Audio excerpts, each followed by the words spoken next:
Welcome to the Crimeycade. Back again, another week, and we're into the summer season. Although on the calendar it doesn't officially start until like June 21st. But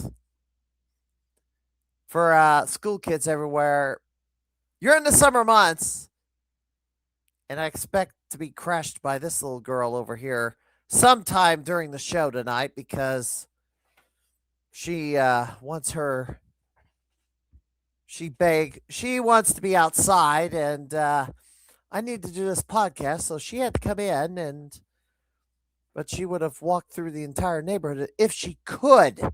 Anyway, we're at episode 104, and let's have at it. Get the pair, and I told you she was going to show up. She has crashed the stream again. I thought that was on a timer. 1 second. Yeah, this little turkey has hopped up here. So she thinks now she's the star of the show. But, well, both my cats think they're the star of the show. Anyway, last week my guest was Dan Sullivan of the Lost Arcade, one of many voting with her feet, getting out of a blue state and moving to a red state as he relocated from California all the way to North Carolina.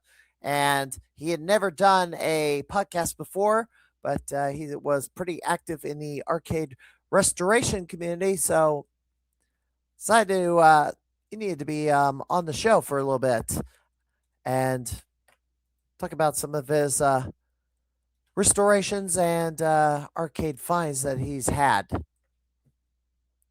And Crimeycade podcast on Facebook and Twitch, facebook.com/Crimeycade. If you're watching on Twitch or if you're watching on Facebook, follow me on rap_sheet, past episodes on YouTube, tiny.cc/PWCI. Soft Open, the Arcadia Unlimited. Yes, McLean, Illinois on the triangle. I'll be checking it out again this weekend, as there is a gaming convention this Saturday, and I'm gonna move all the way down to it. This event is going on this Saturday. Yes, let's go. Yes, let's go. Illinois Game Con, June the 6th, 2026 at the Interstate Center. I will be before be going to this convention and afterward heading out to the Arcadia, as Arcadia Unlimited had its soft open, and it is open, so still not gotten to the grand opening yet, but should be soon, maybe this weekend. I was wanting to do a live stream to tour what games were in the arcade, but the owners didn't seem to be ready for that, so I'm probably just going to record something to tape for later broadcast. Anyway, and side note, Tracy Gleave was in the States the last couple of weeks, and she went home yesterday and has returned to jolly old England. Had a couple of weekends hanging out with her, including at the Galby Ghost, and had a fun time. Encouraged each other on score chasing and performance, and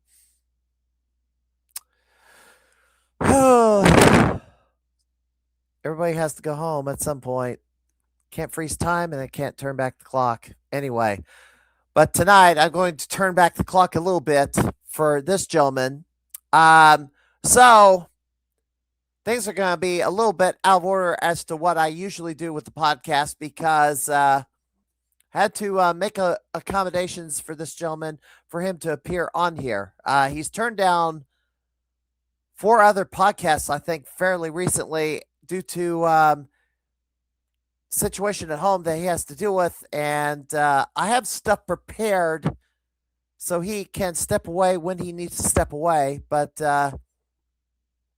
he is the 1990 Nintendo World Championships first runner-up, and I believe that was from the 12 to 17-year-old category.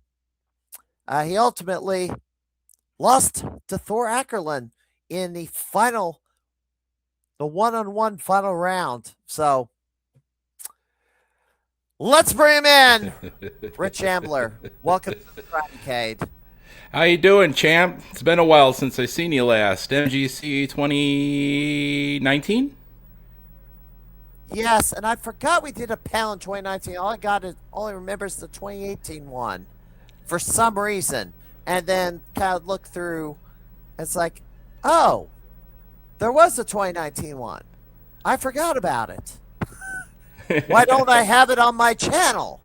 This talk. Did I record it? I don't know. I have to go dig around my hard drives and see if I actually did record it. I do have the full version of it. I put some clips of it on there. Put everybody on there but me. So. Jason Gary's was offering me this, but I had to, I guess, put my own wrapper on it before I could post it. So, but the original, I ran my own cameras. So, and then pieced it all together because, I had mom cam that year. Mom cam. All right. Well, and I'm going to catch up the chat here because there's a lot of people popped in and out. And Tracy's back in England, and it's 6 hours ahead of time. So she's staying up in the middle of the night, but she hasn't gotten used to the time change back to her time yet. So the Joust champ, yes. The Joust champ. Yep. All right. So give us the quick 411 on Rich Ambler. We know you're the first runner-up of the NWC 1990 championships for your age category. So what we got? Well, the 12 to 17 age group was probably the de facto age group. All the world records were obtained in that age group specifically. Mm-hmm. Thor Ackerland pulling over 4 million, being probably 1,200,000 to 1,500,000 points ahead of the pack. So Thor Ackerland, is the world champion. If you put everybody up there that played their absolute best game, Thor Ackerland was the man right there. So kudos to him. He really deserved it. I went down to Dallas to try to meet him. He couldn't get away from his work on a Saturday because he's, I guess, IT tech for on call. I asked him to come on my podcast, but he hasn't been available for that either, or he's kind of radio silent, unfortunately. I just started my new Facebook not that long ago. I mean, I spent all these years avoiding it, and I'm quickly, bringing in everybody from all the different Nintendo tournaments and such, and connecting and reconnecting with some people too. And I have yet to say hi to Thor yet. I haven't. If he answers, that's the question. Is he going to answer you? Oh yeah, he did. Yeah, both him and Robin Mahar did. Which is why did he answer me? Doggone it! I'm his successor. Wouldn't you want to meet the '91 champion? I haven't talked to Thor since Hollywood. I mean, it's been a very long time. Hollywood. Yep. The tournament in Hollywood, California. Yeah, that was the last time we talked. Yeah. And that was '90. Yeah. Yeah. December 7th. The after party celebrating his championship victory. Okay. He had an after party up in his hotel, and we stopped in and bypassing as much of the media as we could because it was a rat race. I would have stood in front of the cameras and yammered for an hour. I wouldn't have cared because I wanted all the attention. Big Some fat. of this attention you didn't want, trust me.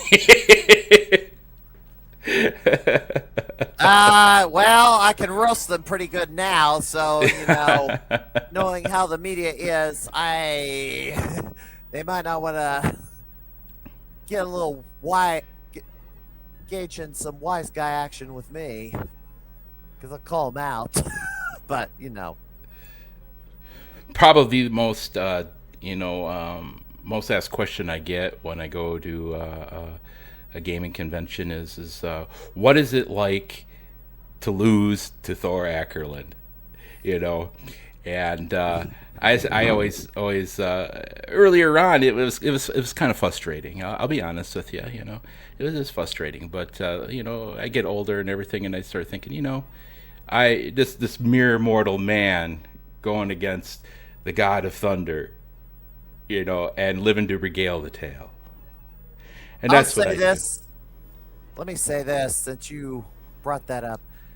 Everybody asks you, what is it like to lose a Thor? The person I lost to uh, knocked me out of the Powerfest 94 was Brandon Veach, who went all the way to first runner up of the whole thing. I encountered him multiple times, and then he finally got in through Mount Vernon, my hometown, my birthplace. It was my last chance, and I got knocked out in round one because I got a little too greedy for points in Mario Kart and did not finish first, and that cost me. But he went all the way. It's like, wow. Yeah, 94 Powerfest was one of the few that I probably would have been able to legally attend.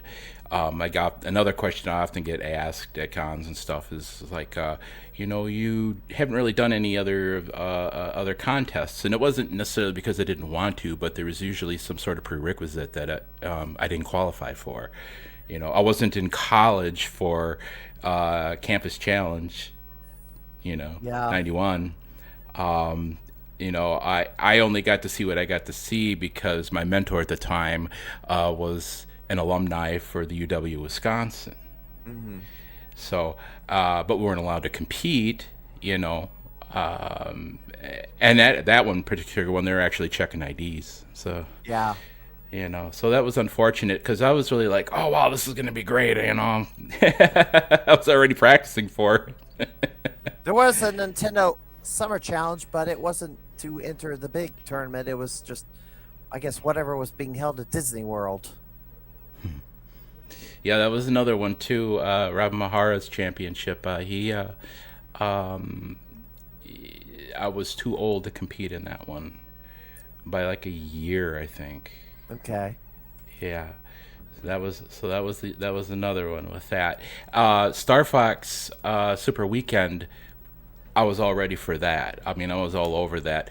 The issue there is that where they were kind of their advertising campaign wasn't the greatest, and we had received a word that they were going to be at one of the blockbusters, I believe it was, in Madison, but for whatever reason it was canceled and it never got rescheduled. I didn't And know where to go to even enter it. right, that's how bad that campaign really was with that. That was pretty unfortunate because I think I would have done really well with that one as well. I was out of school by the time 92 came along. I will say that. However, they did not go back to SIU. Carbondale. I don't know where they went, but they only went to half as many schools and drew the winner out of a hat to give him 10 grand. Surprise, surprise. So that means I'm the only campus challenge champion in existence. Because they and haven't done anything else. and he's a friend of mine on Facebook. I love Yes. it. So back then, you had to get it. So it was your first turn. I will, for the record, there was the 90 Genesis, Sega Genesis college tournament, which I did enter that one, but I did not win. I got second. But I got money in a Genesis out of that, so all good. Oh, very nice, very nice. because you haven't quite learned how to drive yet, back then, I Who says? certainly, Where did you well, hear that? That's a I nasty don't rumor. know. Well, 12 to 17, I'm assuming. But um, I couldn't enter the 90 tournament because where was it? And then could I drive there? No, because I didn't have a vehicle. The parents had vehicles, but they weren't going to drive me to St. Louis from Springfield. So I was kind of, and then I was going to, then I was heading off to college. So I missed out on the 90 tournament entirely. Sucks, but how were you able to get from? You said in a prior interviews you went from town to town chasing the tournament tour bus. So how did that work out? You How'd know, that get set up? let's roll this back just a little bit further. Okay. We seen the Wizard in the movie theater. We seen the commercial on television, and we were just blown away. We're like, "Wow, that'd be so cool if they really had something like that." You know, that'd just be awesome. And we went and seen the movie, and yeah, it was what it was. But um, it wasn't long after that. Really, it was just like suddenly we seen this. I think it was on like national news that the first Nintendo World Championships city they took off in Dallas, Texas, Mm-hmm.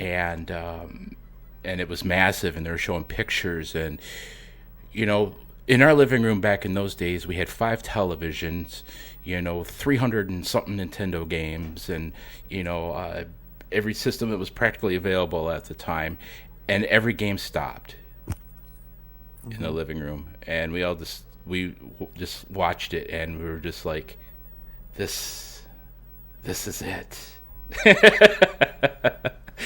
And the rest was history. But to get back to your question, um, I worked part time Mm-hmm. in high school, so I had a part time job, so I saved some money there. I had a mentor who was a father figure to me, Yeah. and I watched his kids very often, and we all kind of grew up together.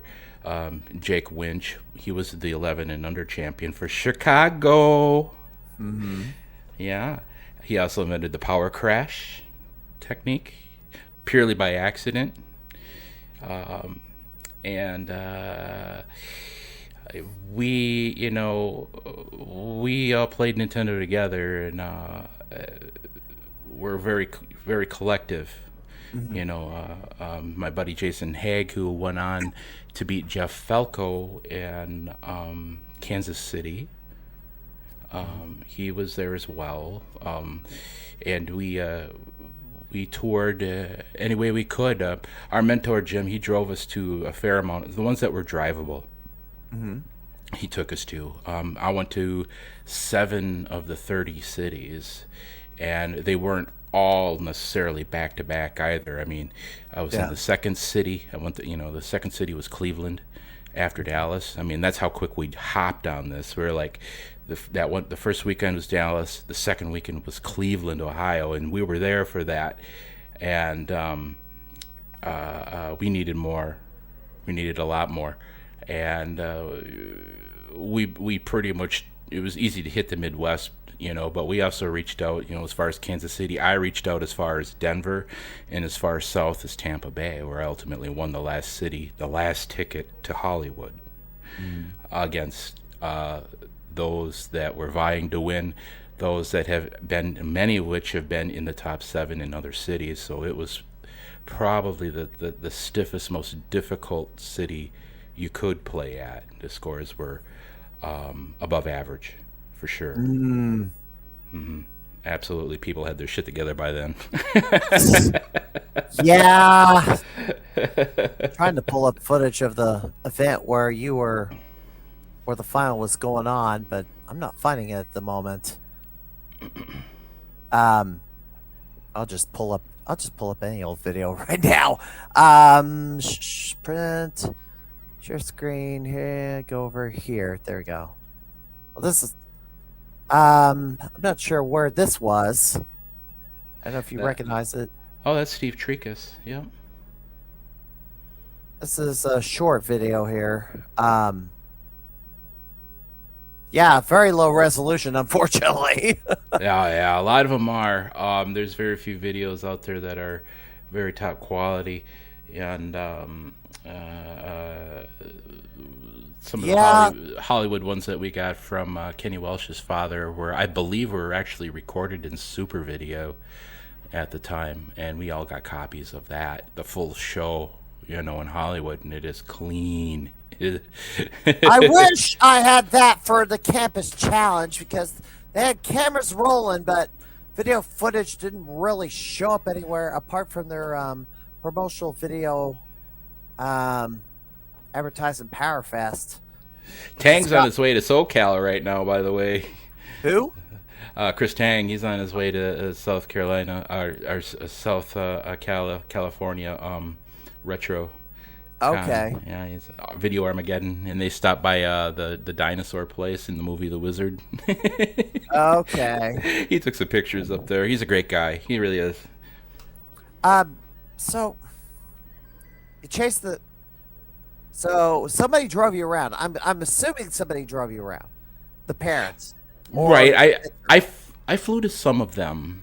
you flew to some of them. Yeah, and we drove to others. I think one of the farthest ones that took the longest, at least in my mind, the one that took the longest was the one to Cincinnati. I would. God, I don't think I'd ever do that. Plunk down like $1,000 to go fly and then get a hotel room just to. Here's the term, man. That's.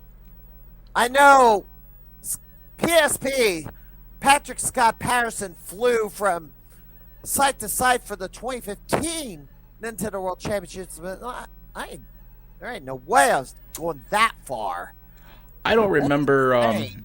I don't remember how much the plane tickets were exactly back then. It was so long ago, but from what I remember, it wasn't cheap, but it wasn't out of reach either. Mhm.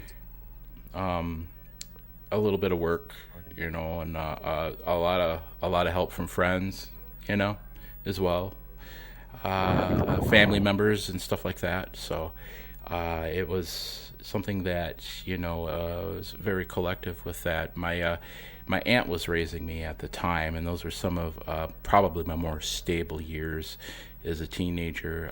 Very well grounded with her at the time, and my friend Jim and his family. He acted as a role model, father figure for me. He was the one that drove us, and he was in his like 30s, and so being with the kids and going out and doing these things and competing himself, and he was a pretty accomplished gamer himself.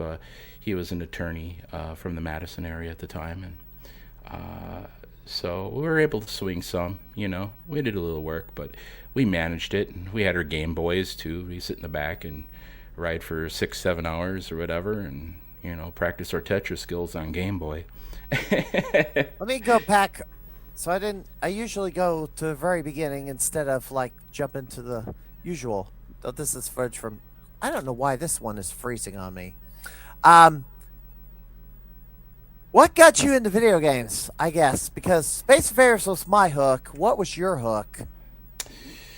You know, my earliest memories are on Magnavox Odyssey 2 and the Okay. first Odyssey, with the little box that you put on the table with the little dial, Yeah, all the familiar with variant, it. yeah, all the variants of Pong and whatnot. And some of my earliest memories were playing video games at a very young age. And, here I am in my 50s. Yeah, and I'm in my 50s. Um, what was it? So, do you remember what the first video game was that you ever touched, or what hooked you specifically? Yeah, I think maybe I played everything pretty much back then, And video games, home Atari would be like, we'd play some stuff like River Raid and Pitfall 2 and whatnot, and you would go outside and play, and they were video games were fun, but they weren't really. It wasn't until Nintendo hit that really turned everything upside down or right side up, depending on how you want to look at it. Super Mario Brothers was The real hook. was the real hook. Yeah, I'd have to say it was Super Mario Brothers was the real hook. But I had been previously playing in the arcades, and I would play. I kill screened Mappy, you know. I even back in those days we didn't have the internet to go on. We had to look up. We had to go to the library. We had to look up books on video games. At the time it was Guinness Book of World Records used to keep publications yearly for scores. And I mean this is prior to like Twin Galaxies and stuff. And I found a whole library for years. Through the '80s, and I had realized that I was breaking world records in Mappy, world record scores in Mappy then, playing that one Happy really does have hard. a kill screen. Yes, yeah, How because many stages? I want to say it was a really weird number, like 78 or something, but it's been so long, and I'm almost certain that it does have the kill screen because here I was playing, and it just all of a sudden went and Man, I don't. restarted up. Did the ROM check and everything. I'm like, and I had well over 700K. Closer to 8, and I don't think I've ever heard of a kill screen on Mappy in particular, but yeah, you would know, I haven't seen absolutely. it. Yeah. So the world record on Mappy currently stands at 2.3 million. Oh yeah. Phew, man, that's way Is more than was back in the days. so you don't Uh, have the world record. Oh no, I was just a kid from, a unincorporated town of maybe 2,000 people playing a game in a deli. I didn't have access of any kind in the '80s to go to like something like Galloping Ghost or over on the West Coast for sanctioned events of anything. I didn't even hear of that stuff yet back in the early to mid '80s. Not even. Basically, I got to play what was put in front of me or not at all. Hmm. The other game would be Cruisin'. That was another one that I really enjoyed playing a lot. Also known as City Connection. That's right. That's right. That was another one that I was very, very good at. Was in there all day, playing all the time, all these games. And one day this younger kid came over. This Tails. turkey has crashed the crash stream crash the again. stream. he This young kid came in and he was standing up on a stool so he could see the screen on Mappy. Because that's kind of the shape of that game with the marquee and everything is. Right. And he was like in kindergarten. So.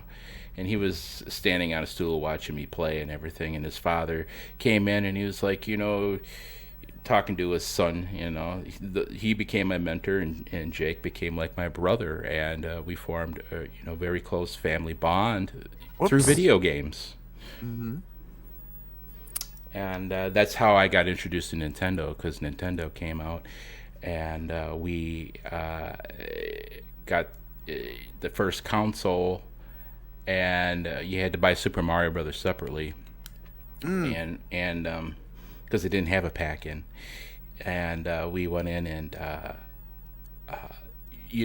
discovering hidden objects and warp zones and all these worlds was absolutely fascinating. There wasn't, I mean, there are other games like Jungle Hunt. They had the side-scrolling action with the different theme stages. I mean, that was a lot of fun. That was great too. But Super Mario Brothers really added a certain dynamic that um, just wasn't seen in video games up to that point.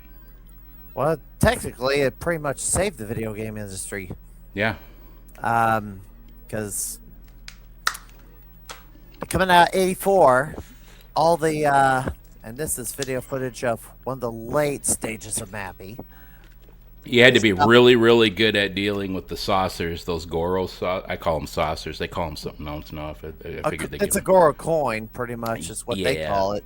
yeah. Um, I mean, I got to a point in that game where sometimes I'd have two of them. oh, jeez, and they don't die.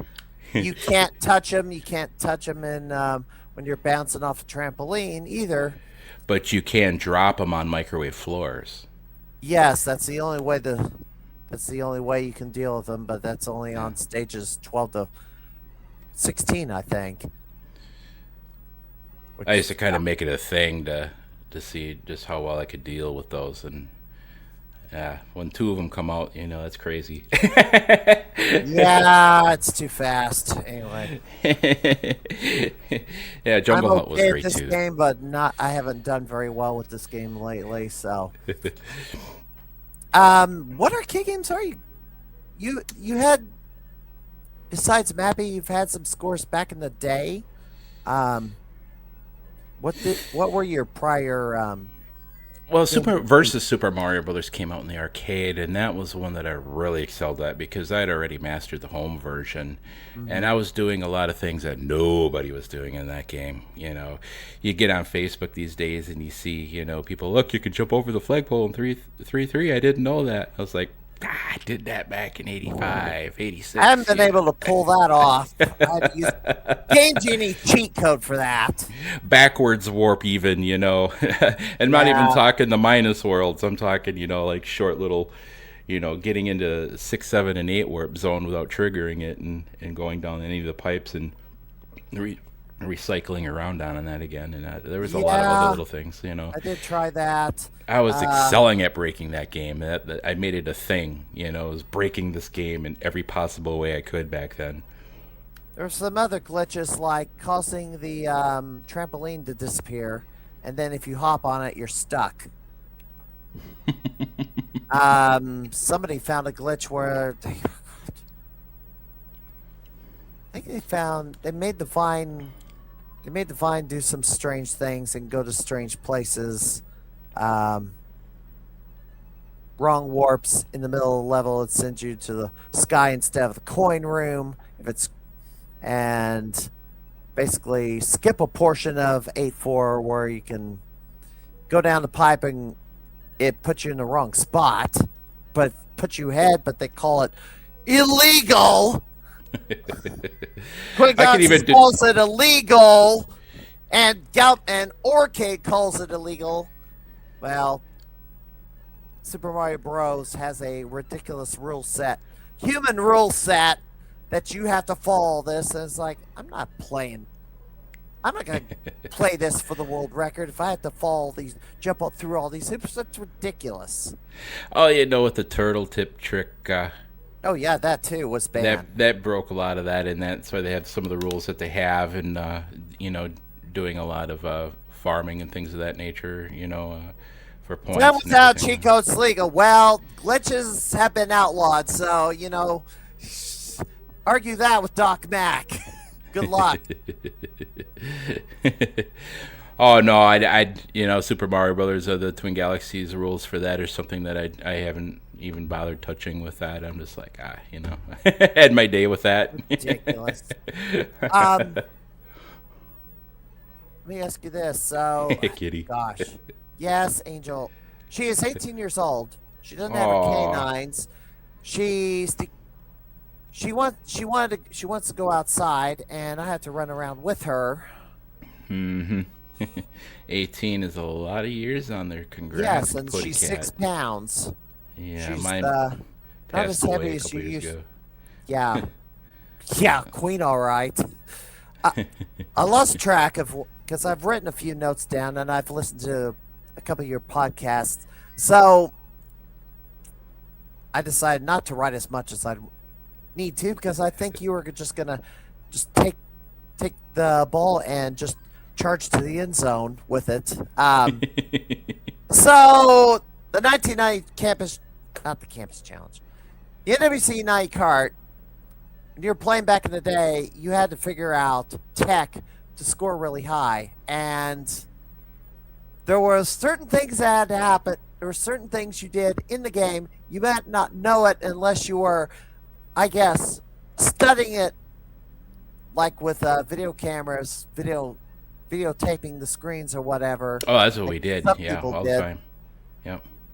Scores determine what scores or levels determine how Rad Racer's going to go, and then how Tetris was going to go.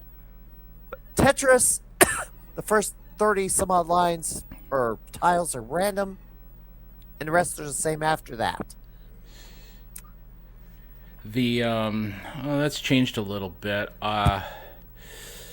The way I see it currently with Tetris is the opening pattern is um, three. Um, the first three pieces are different for each 100 points between 10,000 and 20,000, meaning 10,000 and 20,000 are the same pattern.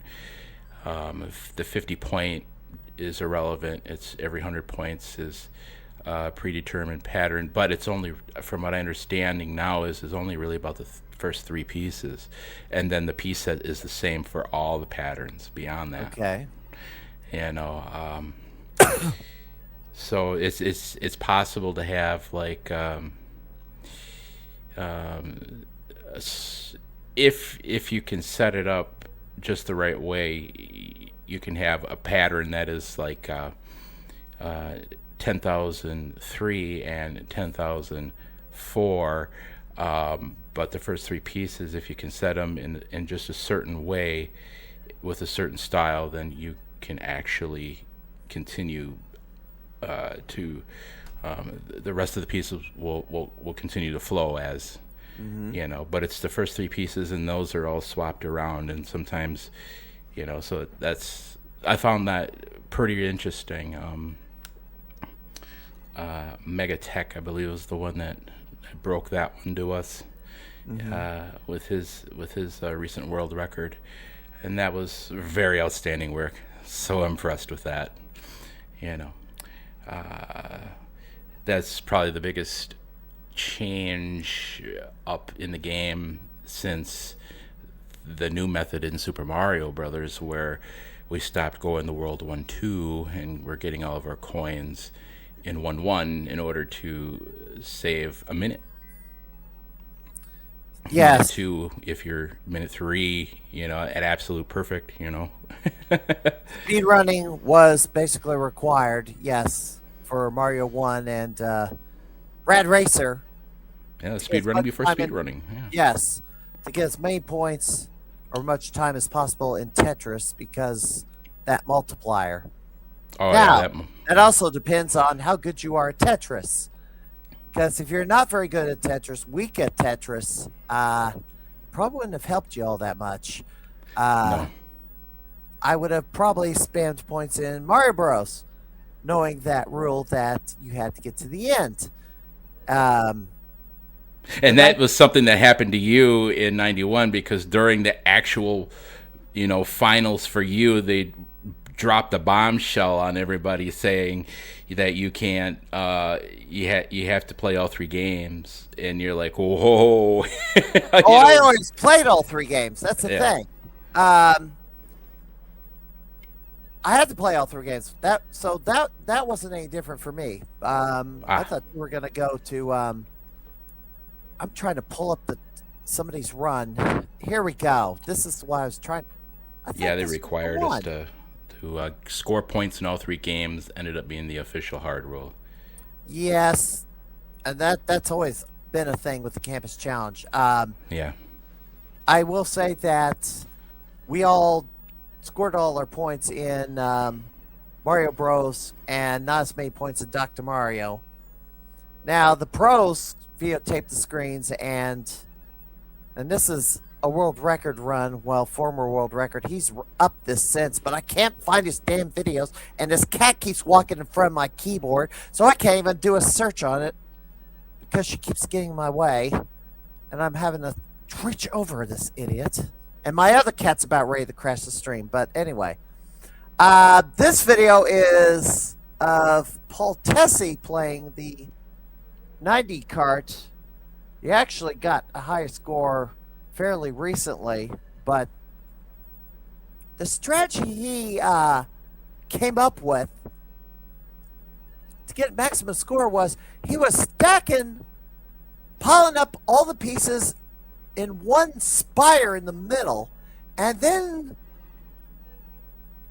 setting up lines to left and right of that spire in the middle, and then causing a glitch where he was clearing a line at the very top and then one off screen, and then the whole stack would actually push down. Yeah, Megatech developed that one. Yeah, he approached me back in I want to say it was 20, was it 20, might have been 2019, 2020, somewhere around in there, and he was like, have you ever tried doing this? And I'm like, oh yeah, I did Tetris Tree, back in the 90s, and initially you get a really high curve, meaning that you are accelerating faster through, because Tetris advances every 5 levels in the NWC instead of 10. So you advance a lot Really? faster. You would have a lot faster curve. You stacking it high, getting your Tetrises up there. And I said, yeah, I've done that a lot, and it never really panned out. Yeah, I could get some pretty high scores with it, but it wasn't. None of them were ever close to what we were doing already. But I have another cat on my lap. what really broke it though was Yeah. burning the top line and getting 2 lines out of it and dropping down your tree stack. So in doing so, what it does is not only do you get twice here's the thing with that. If Yeah. you burn a double at top stack, you get a triple. If you get a Tetris at top stack, you get 5, kind of thing. And that's crazy, and what it did is it helped you advance the first few stages really, really, really fast. And then it also drops the tree down a row each time you do it. And that's something that helps you later on as the speed gets faster, builds up on there with that. I have pulled 5-5 with it. I haven't committed the last 5 levels to memory yet, but right now I got 5-5. I'm actually going for higher. I want to get well over 6. That is a risky strategy in a tournament because one mess up and it's over, kind of instantly. Oh yeah, absolutely. That is the drawback with that. Absolutely. So currently, Paul Tessie has this game, uh, the Campus Challenge, and a little later, I'm going to announce that he has tied the world record for Campus Challenge 94. I think he's got 90, or Campus Challenge 92. I think he's got Powerfest as well. Your thoughts on Paul Tessie and his world record runs? Hmm. Oh, what are your thoughts? I'm watching the Tetris game right now. Okay. That's actually my build from one of my world records.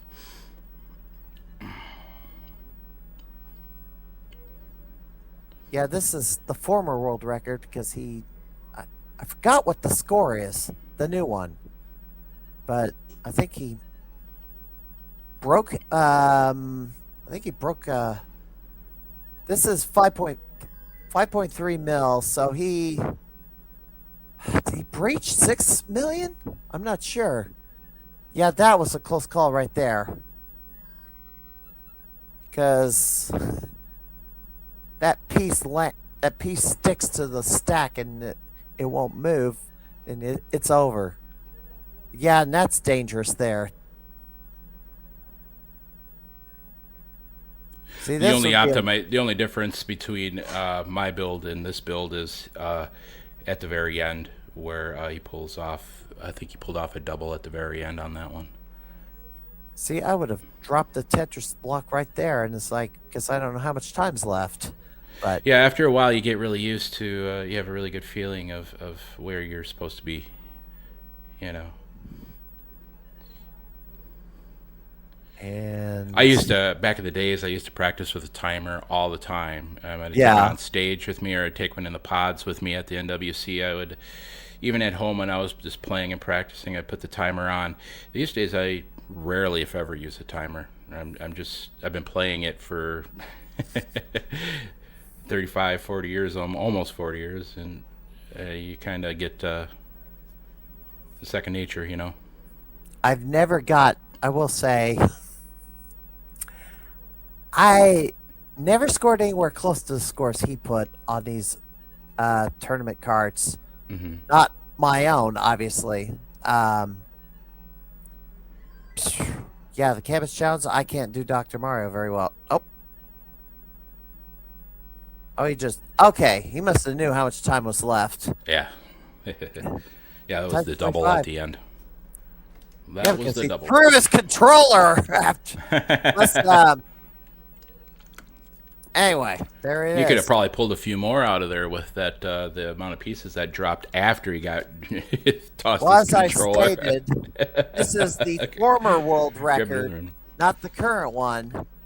I'm trying to find because he has uploaded it on this channel. I just haven't can't track it down. But anyway, um, oh, have you tried? You had this? Did you have the world record on this at one point? I had the world record on Twin Galaxies probably about 4 times. Okay, Yeah. and And Mega Retroman and I have battled back and forth. It was quite a rivalry for a while. so what is? Have you tried to go? Have you had any thoughts of trying to go for that record again, or are you just conceded? Probably not conceded. I like I said earlier, I am actively working for 6 million plus. 6 million. Yeah, Okay. yeah. Here it is. Now this is here's another run I found. This is actually 6.7. That's not the highest apparently, because this was a year ago. So he's raised it even more. I wish I knew what the score was. Hmm. Anyway, so I also kind of recall one of your other interviews. The pro wrestling business apparently has infiltrated the gaming scene. Um, yeah, we know about. I know I've had some title belts. I cut promos against other gamers at Galbin Ghost. Um, Fighting game tournaments has some of that. But what did you mean the rest when you were talking? What did you mean the wrestling business was invading the gaming business? The wrestling business. Yes. Oh, there's always been like this moonlighting relationship between wrestling and Nintendo. That goes all the way back, to the '80s. There's always been some moonlighting between with that. You always see some. Uh, God, I can't remember his name. Scott Patterson. He was a wrestler. Patrick. Yeah, Yes. yeah, Yes, he was a former wrestler. Yes, yeah. and became And a referee. NWC, there was another, I think, WWF wrestler there. I can't think of his name. There's a Terry video of it on Funk. YouTube.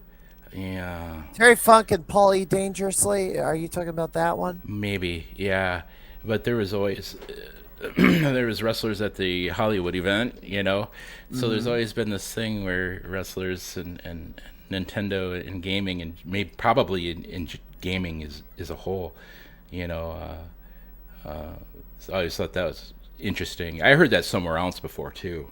Can't remember where. But I was like, yeah, that sounds right.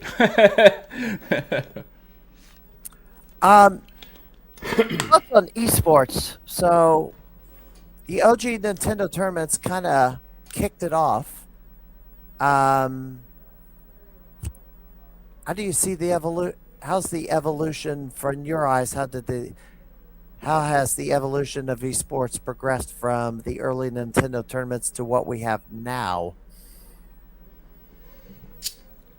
Uh, I, that's a good question. Um, I don't have an answer for you. Wow, you had answers back then years ago. All right, let me ask you this: have you been to Galapagos Arcade? No, I have never been there. Never. That's totally on my bucket list, man. That is, I so want to go there in just the worst way and hang out. Hopefully one of these days soon I'll be able to do that. Well, if you make it out there, you have to schedule 2 full days. Although Sure. the Yeah, missus it's will like, have to missus will have to fully heal up, yeah, probably yeah. before that happens. That's what's holding the fort down right now. But we're doing pretty good with all that all around. I will say that Midwest Gaming Classic, you had to sit that out this year, also. But we just had the 25th anniversary. Um, any favorite memories from Midwest Gaming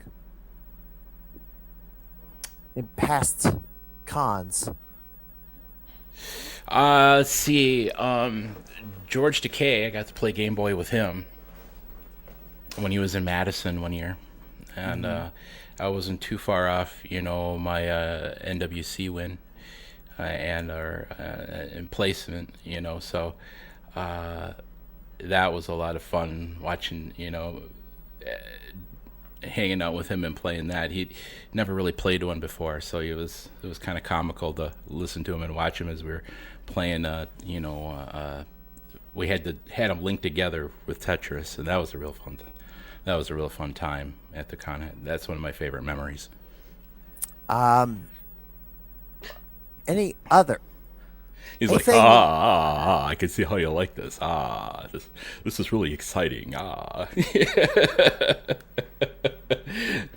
What are your thoughts about how Midwest Gaming has evolved over the past few years? I mean, you've been Midwest to a Gaming few is. of them. I had. I talked to Chris Bidwell about getting CTWC back at Midwest Gaming Classic because it has to be there. You know. It was there. It's been there. Yeah. Well, prior. There was a few things that happened there. Apparently, Wisconsin's gambling laws somehow they Yeah, were that concerned. didn't make any Yeah, sense to me because me either. No. Eh, it's a competition. It's not a game of Right. chance. You have to be good at your game. I don't know why they thought it was gambling. Yeah, and they were concerned about that. So that's one reason why the CTWC apparently was there prior at some point, but it had been a while since they had been there.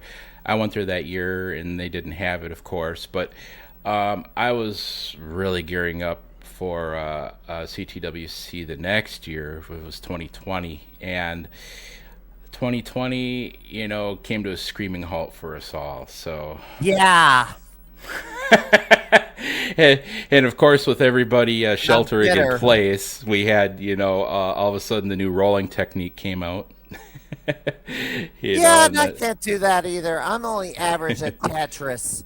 I can't do what he's doing right here, which is insanity. Have you done this?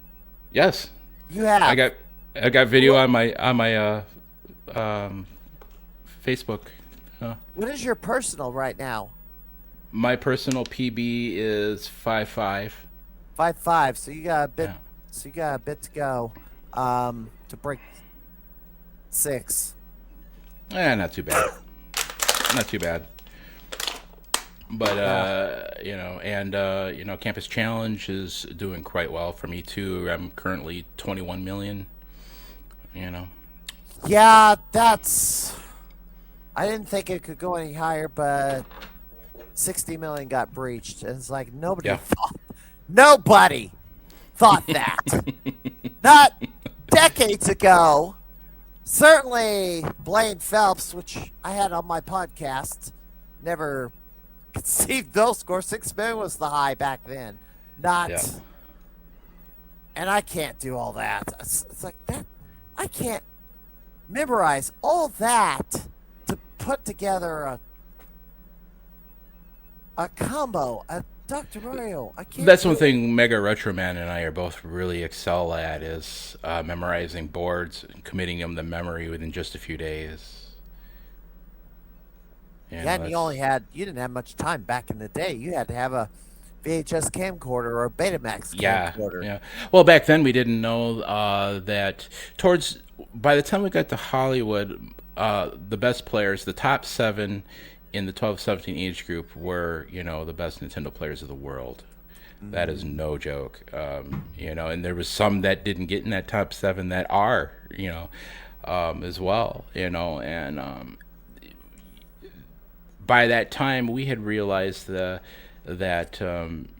because you tend to play the same way when you're optimizing, you find that you all of a sudden you're getting the same piece set, and how are you inducing that behavior? That's one of the great things about the NWC cartridge is that it does these things that allow you to breathe. There was quite a lot of time where I really didn't. I didn't believe that of Campus Challenge '91. I was like, wow, Pinbot's too restrictive, and but there's some really, and the boards are always the same in Dr. Mario, but having really sat down and been really playing it and really, really enjoying it, I really, really like that game now, and I am finding all these little kavets in them that are really, little subtleties that are just that I really enjoy, as a gamer personally. Like, okay, so you get too many chain, you freeze the game, Yeah, but if you do it a certain way, you can work around it, and that's yeah, how you get the big scores. yeah. Things like that, and you also get your Super Mario Brothers 3 speed run in there now. You just fly right through and hit that P block and grab the remaining coins, and if you do it right, you save a lot of time. You know, Yes. and of course, the skill shot pisses me off. I mean, that. Apparently was one of the few that hit it that weekend in round one. A lot of people, I just couldn't nail it after that. I'd still hit the plunger in the right spot and launch it, and it's like, didn't want to go. Yeah, it's like memory muscle, and even if you feel it right, it still doesn't always do what it's supposed to. Yeah. Um, Post NWC, you entered, you missed, obviously you had to skip the campus challenges. Did you do Powerfest 94? No, Or do you missed it? no, no. I missed that one absolutely all around together. Not sure. I think that happened because was that a team one where you had to have teams? No. Which one was that? That was Mario Bros. Lost Worlds. The second game was Mario Kart, which I screwed myself doing that one, point pressing. Uh, and then King Griffey Home Run Derby. I remember the Ken Griffey baseball not being something that was Luck like, involved. yeah, And the Brandon RNG. Beach knocked me out and went all Yeah, the way to yeah. the final. Um, so past that, I don't know if you, I think you said you missed Star Fox weekend. Did you get the Blockbuster video game tournament? Because I think it was like Judge Dredd and some other game. No, I never heard of that one either Never at the heard that time. one. No. Um, you mentioned there was an NWC 2011, which is. Are you sure that wasn't the Wii Sports one? It probably was that sounds about right. That sounds Okay, about right too. Yeah, definitely. that's Zach Hinder's Yeah. tournament. Yeah. 2015 and 2017. Chris Bidwell, 2015. Yeah, he's cool. Did you do either one of those though? No, I didn't even get the invite to that one. Not at all. Oh, you didn't get to. Okay, because one of the stops was in Chicago. Hmm. PSP was traveling by plane to different sites trying to get in because he missed in one location and then found out later, okay, you could re enter it after everybody else has played. I certainly did. But I missed 2015 because I was busy with something else. Couldn't go to Chicago because I had to deal with something else. 2017, I went up there and it's like you had to play Mario Kart on the 3DS. And the best race times was as a result of, I guess, hopping off the track and riding the walls. Is like, no way. So I couldn't get in there either. Yeah, see, My route was the arcade tournaments at Galvin Ghost Arcade. oh yeah, that yeah. See, you and I kind of went in a similar route. Um, I was doing Street Fighter tournaments and winning those in Madison, and around the area. I was the guy when it came to Street Fighter in Madison area. Well known, for my placement already in the championships.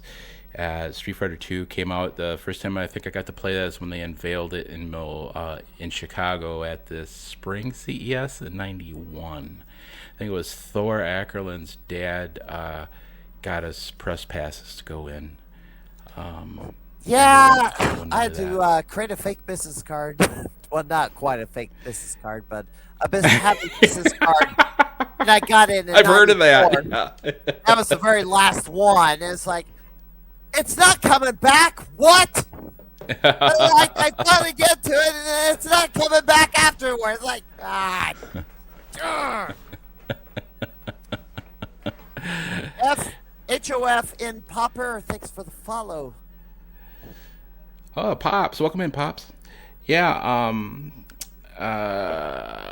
that was a fantastic show because that CES show is actually where it launched my career in gaming, where I was getting paid to consult, working for distributors that were distributing the games to such places as software, etc., and things of that nature. And often I'd get product and I would have to evaluate it and send in a report.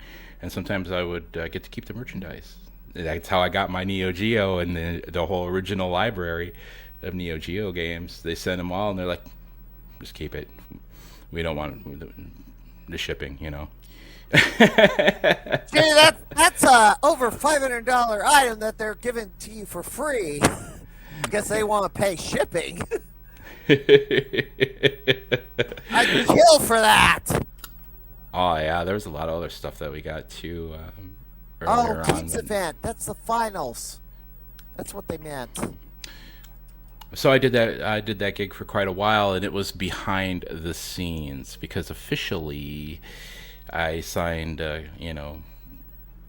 disclosures and stuff with Nintendo, and we're only allowed to do Nintendo things when they want us or not at all. So I worked behind the scenes on that for a very long time, and low key, like Bespin, Cloud City. It was my own Lando. Never asked me to do anything for them other than win the tournament. It's like I would have been ready to.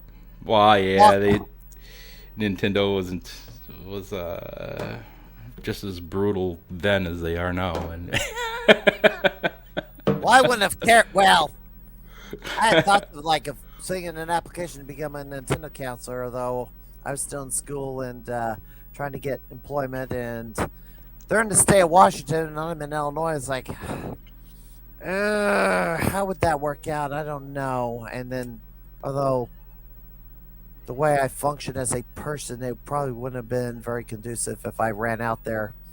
Uh, So from like Street Fighter to Champion Edition to Turbo, Rainbow, and even Super Street Fighter 2. I mean, in Madison, I reigned and won.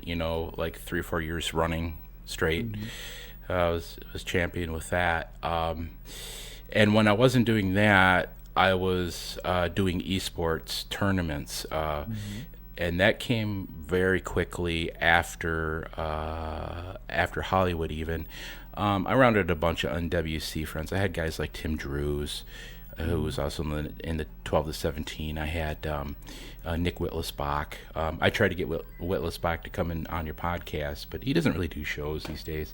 Um, and I had Unfortunate. because he has good history to share. And let's see what else. We had Jeff Falco with us on a few occasions. Mhm. And we would put all of our NWC cards together, and we would do tournaments for businesses that often dealt with video game rentals. So Mhm. they would hire us. We'd come in and say, "Well, this is what we're looking for. This is what we need. This is what we do." And sometimes they had a predetermined idea on how they wanted to run a contest. We would consult with them. Well, maybe this is how you want to approach this or that, and get into the logistics of it all.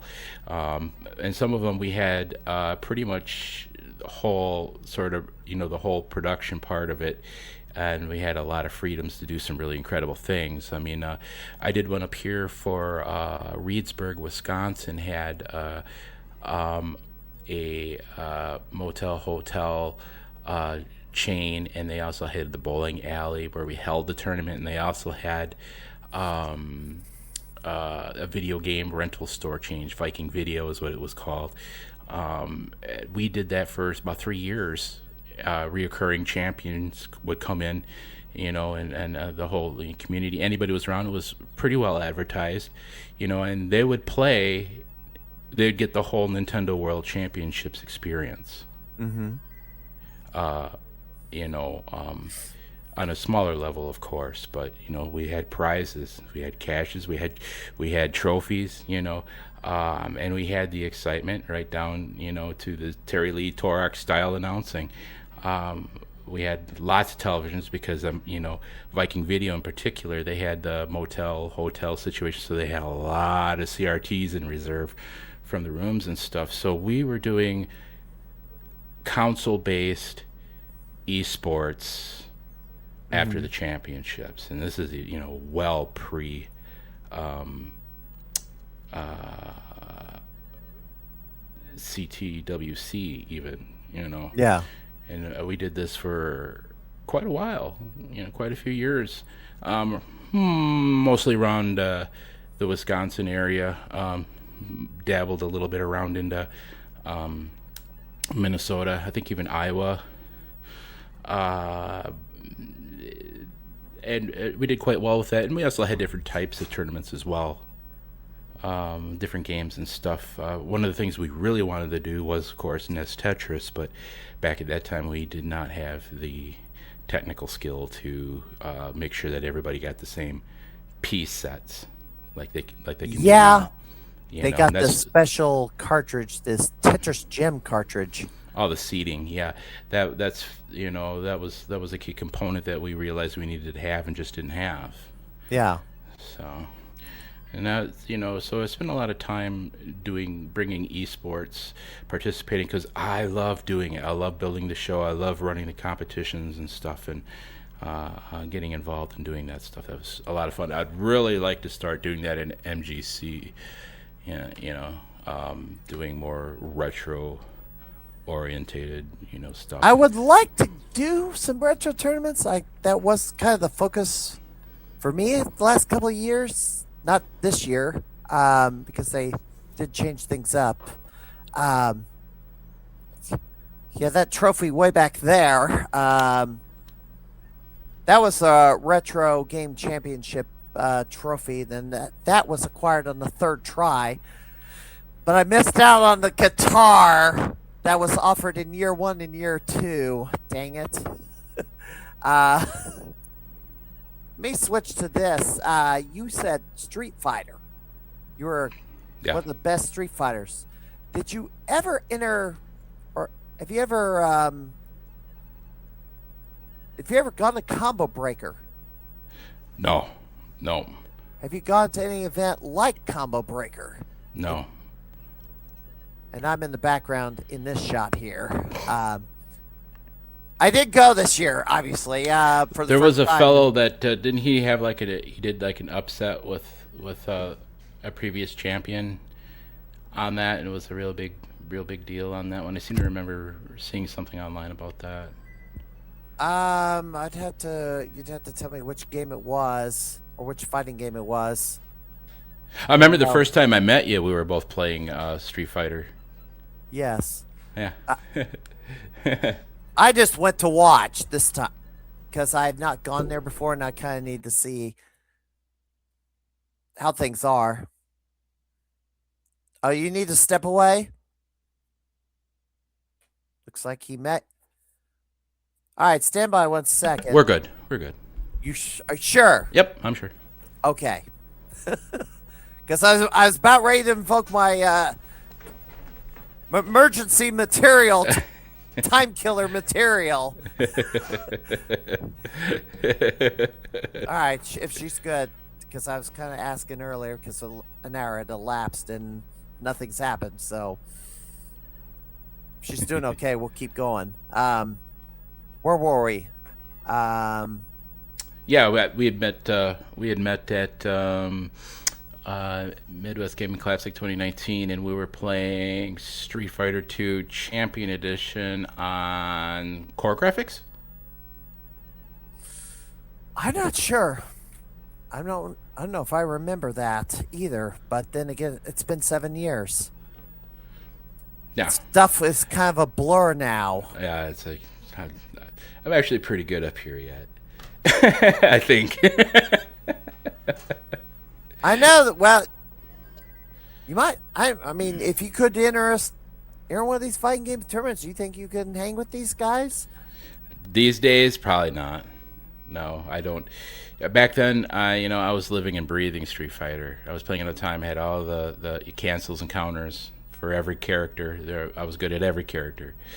You know, I play a lot of games these days. I kind of focus more on our competition games, but I play a lot of games all the time now. I don't, I don't know. I'd have to get some practice on there. I know I don't remember all the cancels anymore. But Let me take this down. but there still isn't anybody really that I've ever played with casually that enjoys playing that game with me anymore. Maybe that Galvin Ghost and one of the Blade Wars tournaments, and it's one of the smaller tournaments. We're not the. Maybe you could, yeah, have a match between you and Norbert Vale, who's the fighting game expert at Galloping Ghost. It's been a 5-time champion. Oh yeah. See, there you go. I seem to be doing better with Tekken, but I did not. I can't hang with these combo breaker guys. Because I'd have to start practicing like crazy. Yeah. Let's see. What else is there? You don't have a trading card yet. No, sad. NWC is considered, one of the most iconic, or if not the most iconic Nintendo championship. And my placement in that, being right up there for the world title with Thor, most, for me, it's like I see most of the people that I see on those cards won a national event, so. Yeah, But there's I don't know. been a lot. Well, the person that I had on my podcast 2 weeks ago, he cosplayed as Billy Mitchell as an actor. And I was he watching got that. He got a card. Mm-hmm. Bunch of podcasters have gotten a card. I'm trying to get Tracy Gleave a card because It could be an oversight, but if it's something I gotta ask for, I mean, did I really deserve it? That's how it is. I I couldn't ask. if you I went couldn't all ask. the way to the final round with Thor Ackerlin. I mean, I imagine they would. I imagine they would do a card for you.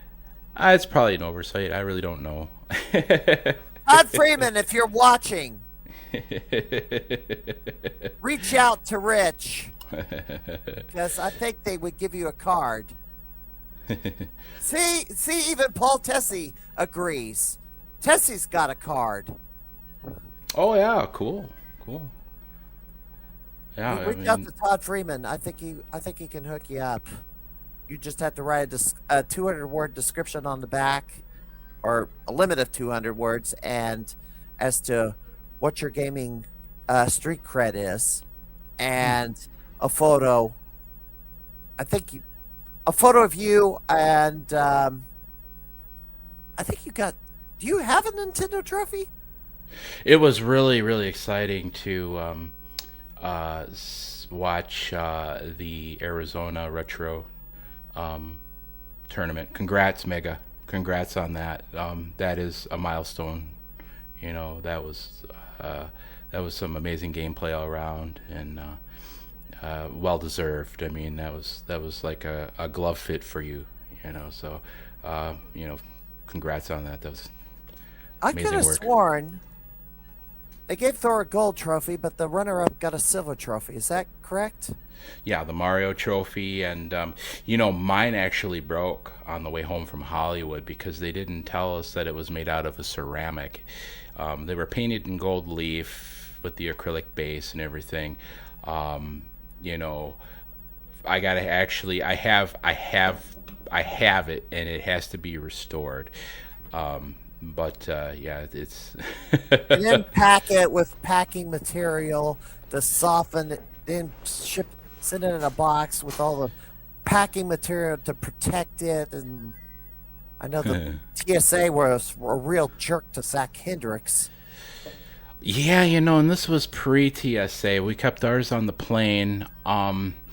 But the thing was, is they didn't really tell us that it was, you know, that kind of fragile. And you know, I put mine actually in my NWC duffel bag with, you know, with soft things, and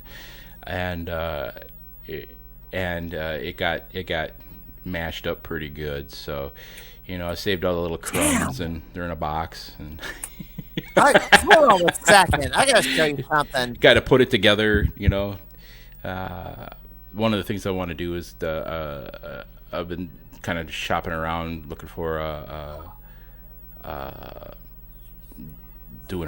just doing a restoration with what I have, you know. And it's pretty much there, you know, but Back it's on. There we it's go. it's just not very pretty. But This oh, is there you go. glass. And Yes, that damn was the well, one.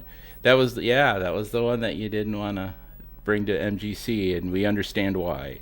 yes, I didn't want to risk it. And this thing, I don't know. This is one of a kind, and I don't want it. I had to put this thing way up in the air so the cat can't get on it. It used to sit on a mantel in my bedroom, but uh,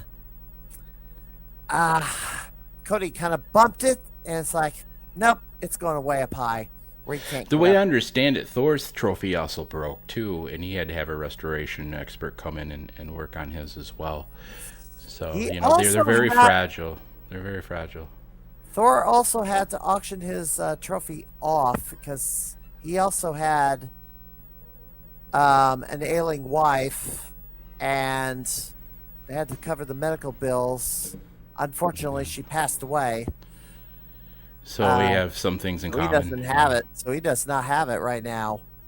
I don't know who ended up with it, but I hope I hope that trophy is in safe hands and maybe ends up in a gaming museum somewhere because I kind of have that idea for my Nintendo Campus Challenge material and trophy. Send it to a museum Yeah, when I've been, I you get know, hit very up a few old. times, you know, for that as well, and I'm just not ready to do anything like that yet.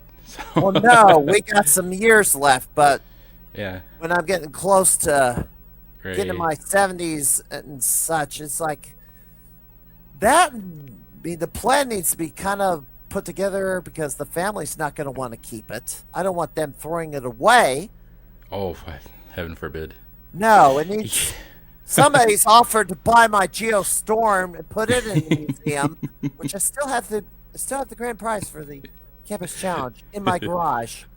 What Zach Hendricks was talking about having it on up on cinder blocks. I still remember that story. Cinder blocks. Grief. I'm not gonna get if the thing doesn't if the thing is just on my Geostorm ends up on cinder blocks, then it's going away. I really need a pickup truck for hauling arcade machines in, but Oh yeah, it's right now it's like I got some IKEA gaming shelves coming. This room is a disaster right now. I've got so many games. I got a lot of stuff packed away. I mean, I got my trophies packed away all but one, and then it's just like I got a whole bunch of other stuff like games and stuff. I got some IKEA shelves coming, and I'm going to finally be able to get most of my games out. It's just not like everything's what been on. Randy Amer has. Yeah, yeah, yeah. Like I collect most of my games, my Super Nintendo and Nintendo games. I use like Bitbox by Stone Age Gamer. You Okay. know, I use these very Oh much yeah, molded shell ones. You know, you things have like that. Gradius too. Now, that card, what is that? Because I've got a Family card, but I also have the My Arcade converter. You've seen these. You commented on my Facebook. This was some of my recent small projects. You know, There's a with the converter in there, and then a yeah, salamander cart. yeah. Um, the Gradius Hasbro two, provided the Gradius two is the same deal, right? Gradius 2, yeah, and that one, see, from what I understand, you can use the converter on it, but you won't get the expansion audio unless you have an expansion audio enabled on your Nintendo, which I do, because I got an Okay. RGB Nintendo with the expansion audio. This one here, though, I'm sure is like a Allied Express bootleg. It's not genuine PVC in that one, and that's Okay. why it works the way it does. So I didn't really need the converter or anything like that. But I got Salamander. It didn't have a label on it, and I kept the original shell, of course. But it didn't have a label on it. I'm like, well, I can either replace that label and play it as this, or I seen somebody on Facebook who did something similar, and I'm like, I went to school for graphic arts, so I put a lot of those skills into play, and do a lot of that kind of stuff, and I was really happy with the results on it. Especially, I don't know, you can't really see it all that well on here, Me but putting full screen use. There you go. uh, There we go. That's better. yeah, you can't really see it all that well, but it's got the holographic paper, so it really Oh, okay. you can kind of see some of the shine on it. Yes. In person, it really does come up really nicely. The eyes glow and everything, and it's like, wow, that came out a lot better than I thought it would. There's the So those are some Gradius of my card. small projects. Yeah, see there, that's what it was like, and then I came up with this one instead Yeah, with the I can holographic understand paper. why they couldn't do a version of this. Here's the salamander card, probably easier to see here. There you go. Yeah. Um, Holy Grail in your collection. Do you know what it is in your? The Nintendo World Championships. Yes. Yeah. Well, the original card, I imagine. When we had like when we had those tournaments, when we were doing the esporting tournaments, we were using our NWC cards for that. Hmm. We were using them, and of course, like I said, it had a lot of other champions from the Midwest, and we were coming, and they'd come and partake in that and get paid a little money or get some prizes, and we'd all have a really great time with it. And we were actually using the legit cartridges for for those tournaments, like the Viking Video ones. Some of the Doorstep Video was another organization that we did some tournaments for, because they were all really big in the video game rental world. And Nice jumpsuit here. that was that was really awesome. So, oh yeah, yeah, yeah. I recently connected with Steve Werner's daughter, and he was a pretty eclectic guy. I mean, he really had a really wide history in the entertainment industry. He, was he's in the Kansas City Hall of Fame for Music Hall of Fame now, and but we remember him, as one of the announcers from the Nintendo World Championships, second to Terry Lee Torok, and some of my earliest memories were of Steve Werner, coming up there, and he was so engaging, and he was so interested in what you were doing. He's like, you're gonna get this score here. How are you gonna do this? What's your plan? He was, and us kids, it's like we didn't often have. Some of us, well, we didn't have father figures, some of us, and so somebody's is engaging like that and interested in what you're doing, it's just like, wow, yeah, this is what we're gonna do. This is how the tournament's gonna run, and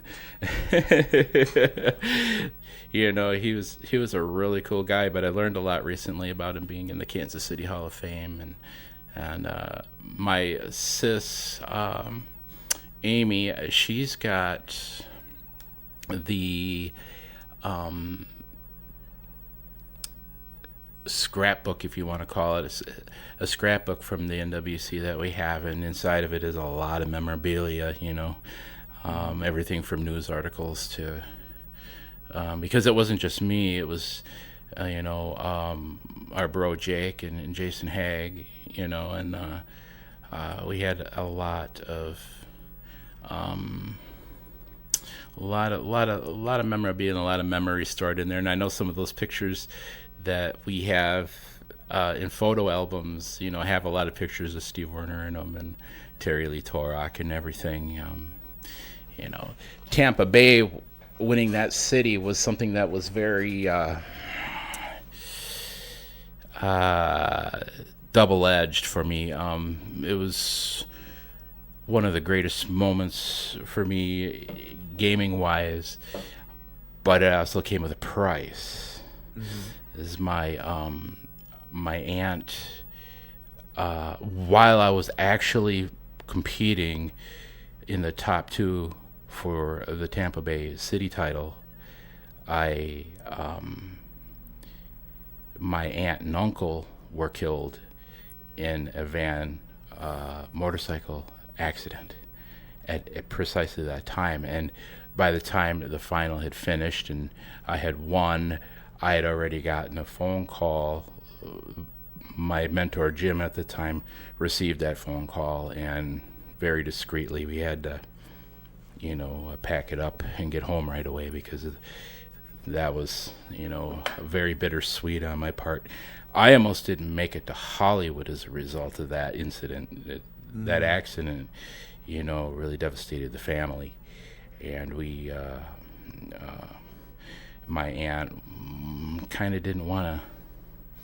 We had to have an escort, in Hollywood. My aunt kind of didn't want to do that because she was in mourning, I was in mourning, in shock, really. I mean, just a whirlwind of emotions, having, just won the last ticket to Hollywood, and I was going to be going to Hollywood to suddenly, well, your aunt just died, your uncle just died, and you may not get to go to Hollywood.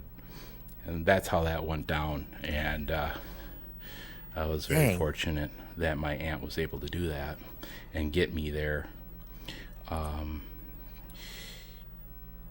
Because she did realize how important that was to me. Yeah. Especially after a full year, of Yeah, touring. That's not fun. Lord Sporticus asks if that affected your performance in Hollywood. In Hollywood, it was. Uh, I would love to say yes, honestly, but it was Hollywood was pretty overwhelming for me. I mean, it was so fast paced. They had an itinerary. They followed it to the letter. They rushed us from point A to point B to point C and beyond. And they really wanted to ensure that things were done to the letter, and it just kept us entirely too busy to focus on anything but really for us like the tournament. And I did very well in the tournament because when I was in Tampa Bay going for the championship title, there were players there that were getting 3 million scores, and I was on the verge of getting 3 million. It was just one Tetris away, and I could not put away a 3 million point game in Tampa Bay. My the fellow that I went up against in Tampa, Neil Bryn, he had came in second the week before in the prior city, Hmm. but I had a lot more stage experience, and that's ultimately what pulled me through. In some ways, I say I got lucky because my game didn't start out the best. My Tetris game didn't start out the best. It wasn't a situation where we were memorizing patterns yet. But I had been, I was getting razzed by everybody, all your peers, and I just having the stage present, having been on stage and dealing with the pressure on stage, is what really made me shine. And I came back from a deficit and pulled through in Tampa Bay. In Hollywood, like I said, they were keeping us really, really busy and going to doing a lot of things. And we had practice sessions, and in these practice sessions, we had I think it was 15 practice sessions. All 30 of us, each age group, we each get 15 practice sessions, and I was breaking 3 millions, 3 millions, 3 millions consistently. Nick Whittlesbach was, the Atlanta champion, and he was right next to me, Hmm. and that's how we became friends, lifelong friends, Yeah. as a result of that.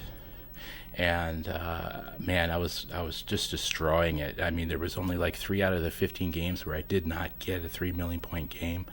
Hmm. On stage, often points go down. Scores go down a little bit Yeah. in high competition. Like I said, I still scored. 2,000,007. Thor was 2,000,008. I mean, it's really, really just a Tetris away. And I actually pulled him for a little bit, and it really did kind of come right up to it. And from my understanding, it was neck and neck. So I think that sequence is in the Tetris Masters DVD I might be. documentary. I Yeah, think it's in Robin there. Maharo was trying to look for me for that, but in those days I was kind of hard to find. It was pretty obscure. I really wasn't doing a whole lot, and so I missed the Tetris Masters altogether because Robin was looking for me and he wanted me to be in that, and I would have jumped right at it if I would have known that. So no, I'm considering the still trying to history. get in one. I'm still trying to get in a documentary. Hopefully, I'm waiting for one to be released. I was so ready for CTWC in 2020, and then the world fell apart. I did you try to go the following year or year since? I remember I know it I tours. remember it was 2020. It was it took them forever to announce that they were going to have CTWC at MGC. It came right up to it, and then they announced it, and then it was shortly after that they canceled the whole con. And wasn't it down for 2 years, or just the So it one? came back in November of 2021. I went. Then 6 months later, on 2022 came along. So yeah, the cons were spaced 6 months apart. That particular time, I was at both. Well, I got a 21. con streak going at Midwest Gaming. So, and the two cons were greatly different. They had different content, so everything was kind of fresh. Was pretty fresh. Uh, yes, the classic, the Tetris World Championship was there again. They've been the last few years. It's been touring around the country. Champaign, I think, hosted it a year or two ago. Kansas City had a tournament at the KC Retro, which I had the winner of that on this podcast. I'm trying to get the winner of the Milwaukee one, the past Milwaukee one on, but hasn't materialized yet. Maybe it's in the works, maybe it isn't. Depends on how the winner feels about coming on. But I I think for the future, like some of my ambitions would be to host retro gaming tournaments in at MGC again. I mean, I have a lot of experience with that with the right people. I'm sure we could pull something together that would be, you know, streamlined and engaging, and give continue to give retro gaming enthusiasts, you know, a chance to do some of the things on some level that we got to do in competitive gaming. Competitive gaming has been very good to me, and I've learned and a lot of life lessons and gotten a lot of things out of it that. So I've been very fortunate in my life in gaming has been pretty full, and I've got to experience a lot of things as a result of competitive gaming. So it's always been one of my I will highlights. say this: Michael Rossi, which I think you touched on earlier, hosted the Retro Gaming Championships, World Championships in Arizona. I asked him about having it at Midwest Gaming Classic, and it's like, it was a negative on that. So maybe you're the man that's got to be the one who gets that established in Milwaukee. For a while there, I didn't want to be that man because I'm still a competitive player. I want to play in them. Yeah, I imagine you should be able to still play in it, even if you're an organizer. But no, who knows? Depends on the participation level, though. no. But it would be really, it'd be. I think we could really pull something together with the right team. I mean, I could even. I've done a little. I've done a little shopping around. That's all I'll say about it. And maybe in the near future, something can manifest. We could do a dry run at maybe Missouri Game Con or Illinois Game Con. Something on a smaller scale before hitting the main event, like a preliminary tournament at a smaller site, and to see how it do. When I was doing some of these tournaments, we were running them very much like the NWC. It was kind of the model. That the NWC starts on controller 2. Well, I had to actually physically build a device that would allow me to set off, up to 7 stations simultaneously. Yeah. I had to actually do that, create Yeah. that, and it worked really well for the tournaments. I lost the time. Sometimes things get lost to time, but it was a pretty crude device. I was doing a lot of modding in those days, and I still do a lot of modding. If anyone's following me on Facebook, you get the public side of things, which is more championship stuff. But if you follow me, you see a lot more of the inside things where I'm doing a lot more modding, RGB modding, console modding. I'm very ecstatic. I spent $12 on Sansui Joypad SSS, and it was sold as non-working, and I went through that thing and did a lot of reflowing on it, and because that particular controller these days, being as old as it is, has a lot of reflow problems with soldering because it's a sandwich PCBs. And Can't solder. yeah, so that was a fun project to do. And so 12 bucks netted me, and a little work netted me, what I consider, and I've heard a lot of other people say the same thing too, is the Sansui joypad is probably one of the best NES controllers ever. So if you can get a working Oh, one, this. yeah, yeah. What what makes it the best controller for the NES? It has nothing to do with the turbo. It has nothing to do with the volume control for the headphones and the simulated audio shifting sound. It has to do with rugged durability. It is a solid brick.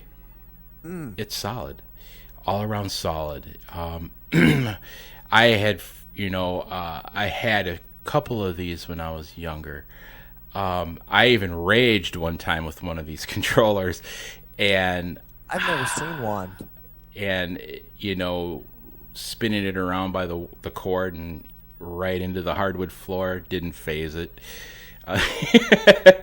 it it just the way it's designed, it is a super solid controller all around. It is reliable. The button presses were always very reliable for me, and even this, as old as this controller is now, after taking apart the silicon pads inside, were in really solid shape and really good, and I was able to.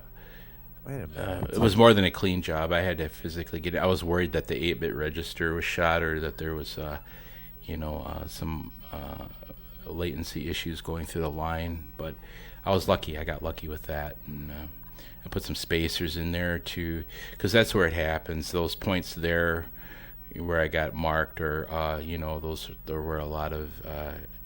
You have a lot of stress on because of the sandwich nature of it, and Yeah. that's where you can see where I reflowed a lot of that. It actually looked like somebody went in there and tried to do it, because I was like, oh man, some of these are pretty bad, Yeah. but I reflowed a lot of those, the ones that are generally checked. So, and I got it to work. So the turbos all worked normally, and the volume control and the 3/4 jack, that all works out really good too. So yeah, I'm really that was my project this morning, and busted out the good old soldering station and everything. That area back there has a right there that has a propensity where the wires can go bad in there, and then of course, so that's old schooler stuff. I mean, they actually went with like the copper there instead of, the what Nintendo used How for did you theirs. how do you hold the Nintendo controller? Because everybody holds it like this and punches the buttons with the thumbs. I always held it like this. Yeah, Rock yeah. the cross, and then use these two forefingers to hit the A and the B. I say there's no right way to ever hold a controller or use a joystick. I mean, I watch guys like Fly Heck playing Excite Bike, doing the way he raps and taps, on the buttons there. Or I had a Japanese friend back in '86. His father was working here in Madison at the time, and I was invited to come to his home because we were both. He didn't speak English very well, but we communicated through the language of video games. So he invited me to his home, and we sat down, and he sat cross-legged on the floor with like a Berber carpet, and put the Nintendo controller on the floor and played on it, like tapping. And I thought that was the most alien concept. I'm like, and he had such precision control with it, you know. I mean, it's like us Americans, it's like we pick it up, it's in our hands, it's something tangible right here, but apparently the Nintendo Famicom with the short cords, they were intended for small areas on a desktop or something, and you set it down and that was how it was intended to be used initially. In America, we just automatically put it in our hands right away and start playing it. That's how that went. So I seen that, and then you got hyper tappers, Mr. Ackerland, and then you got the rollers now in the CTWC, and they have a very different way of holding the controller to get Yeah. what they need to get out of it for that as well. So I practice that, but it's funny to watch because I'm just terrifically bad at it. I'm a life dasser. So Thoughts on Blue Scooty, who kill screened Tetris? oh yeah, I seen that. I seen that all over the place, man. That's like wow. Watching these rollers on is really changed the games and pioneers of esports. I posed the question. I mean, you Tetris master? If it's like we only knew DAS, but shouldn't you know like shouldn't you be proficient in all methods of it? Yeah. Yeah, that was my take on it. But like I said, there's no way to hold a controller. Whatever works best for you would be my I had to advice. change it because they put shoulder buttons on top. Yeah, yeah. Future goals. Future goals. I would really like to make a trek to the West Coast gaming scene. Hmm. Get out and see. I had an invite for South California a couple years back that I had to turn down Hmm. because yeah, I really wanted to play in it, but it was too late for that evidently. But I'd like to go out there and see what's going on, and actually hook up with a lot of my peers out there, and uh, game, you know. California Extreme. It's like was the one that I was invited to a few years back was California Palmita. So something different. I know California Yeah, Extreme exists. hmm. Game Out Expo Yeah, in I think it'd Arizona. be. Yeah, it's definitely one I want to go to for sure. Okay. For sure. A lot of people keep Absolutely. saying Portland. I don't Yeah. want to go. Oh, he's asking Southern Cal. Yeah, I thought it was California Extreme, but any No, arcades you SoCal. want to go? Any arcades or gaming celebrities you'd like to? Any arcades you'd like to go to, or cons, or gaming celebrities you'd like to meet that you haven't? I know Galvin Ghost is on the list. Yeah, Galloping Ghost definitely in the list. I was pretty fortunate in Madison for a long time to have Challenger Arcade to go to, and then in the most recent years they had what they call a retro arcade on the north side of town there for a while.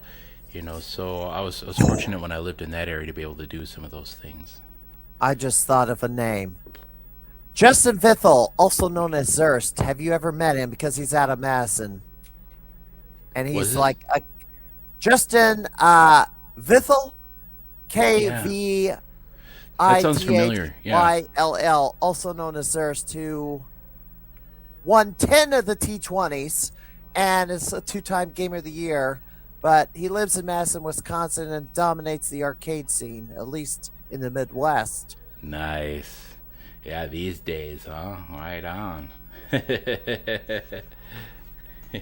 You've not met him, I'm guessing. No, I. The name sounds familiar to me though. He has the Sounds really beard. familiar. Yeah, yeah. I live up north. I don't live in Madison. I mean, I was in Madison native for a long time, but I haven't lived in Madison now over 22 years, maybe. Okay. And Have you been to so I don't live in. Garcade? I've seen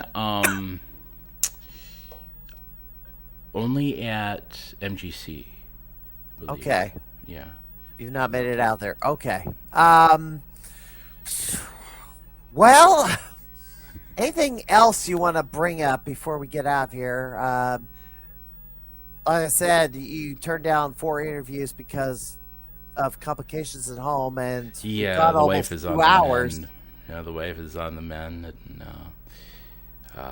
that's my priorities right now. You know, um, but I appreciate you having me on the show, and I had a really good time doing it with you. And it was great to catch up with you. So when we next MGC, hopefully, things will. I'll be actually in a lot better position to be able to come down and we'll hang out and do some gaming together. Maybe there'll be a tournament we can enter. Yeah, see, there you go. Though there's a bunch I won't be. I'm gonna have to practice up on a bunch of stuff. Now I've been participating in the MAME Gaming League tournament, which is entirely online. Hmm. Actually, I'll be talking about this after you depart, but I got fifth overall, tied for fifth overall, which is pretty good because for Congrats. first time entry into this thing. But Mame, did you say Mame Gaming League? yes, Ah, okay. MAME Gaming League, Okay. hosted by the Aussie Arcade Okay. Okay. out of Australia, and they had 12 games in this tournament, and then we're on a break right now, so it'll start again in about 3 weeks. But it ran the gamut. I definitely I've had a been watching the scoreboards a little bit here. Yeah. yes. Yeah. This cat's running. I follow a couple of your pages. Yep.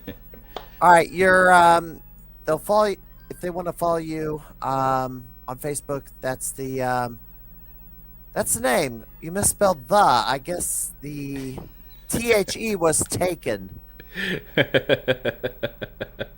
TEH Nestor. I assume that was on purpose. Pretty much so. All right. Any other sites you have to follow, or is that it? I think we're pretty good. Again, Okay. thanks for having me on, and it was good to catch up with you for a while. Well, tell the missus, get healed up. Don't take any more bad bumps. Uh, she's not a wrestler. I mean, I know I have done stupid things with the wrestling ring that I shouldn't have done. And by the way, Lord Sporticus, thanks for the follow. And hurt myself. I ran around ringside with a camera for a number of years, and I preferred to be the support role, journalist role, not the guy in the ring fighting. So, anyway, Rich, want to thank you for being on the Crimeycade, and we gotta get you a trading card. Hey, man, it's good to see you again, and don't be a stranger. I'm glad you connected. You know, yeah. So, I've been hiding in plain sight all yes. this time, which is why I've had to do a podcast, and because I haven't gotten invites to do other podcasts hardly, I which started is on strange. Facebook, and I got Robin Mahara. Follow. Sent me a friend request right away, and he's like, yeah, welcome to the old geezer book. I don't know if it's the old geezer book, but it's free. Certainly had to. Yeah, I'm supposed to be getting a Facebook settlement because they sus- suspended me for a so-called April Fool's joke during COVID, which they admitted they were wrong on that one, but Right. little compensation for the lost time. I have a problem joining certain groups on there. It's like it keeps telling me that you're been flagged for suspicious activity, so I go and I look at to see if I'm in Facebook jail, and it says I'm all good and there's nothing wrong. So their algorithms are kind of woo. Zuck is a dumb Pages are fuck. fine. Pages are okay, but groups, yeah. Zuck is a dumb cluck. I will say that, and I'll say that loudly, and I won't do Twitter either. Anyway, Rich, I want to thank you for coming into the Crimeycade, and Make it out to Galvin Ghost if you can. Oh yeah, that's definitely going to be sooner than later. Absolutely, and yeah, we'll have a go at it then for sure. July 20th is the unveiling of game 1100 on the arcade floor. T20 is supposed to come up August 7th, 8th, and 9th, supposedly. Anniversary is August the 13th when they announced the new Gamer of the Year. Currently, the champ is Benjamin Falls. I don't know if you know him. No, You do nope. not know him. Oh, okay. I'm more of a console guy these days. You know, I don't do a lot of arcade gaming anymore. I did in the '80s and '90s and early 2000s. You know. Well, you gotta keep up with the players, I guess. I don't know, but anyway, Rich, have a good night, and hope give your wife give Mrs. Ambler my best regards. You got it. I appreciate it. Thank you. All right, see ya. All right, I do have some more material to go through before we get out of here because I kind of threw everything on the back end, so in case he had to step out for a moment. Thankfully, he didn't have to the entire 2 hours, which is cool. The update on the arcade tournament, as I mentioned, uh, the MGL 67 session is complete. As you can see, I managed to tie for fifth place overall. Skybase, the Outfoxies, Street Fighter 2 Championship Edition, Crazy Kong, Outrun, Ms. Pac-Man Turbo, Mr. Driller, uh, Sidearms, Exeron, Beezer, Airbuster, and Pro Tennis were the 12 games in this session.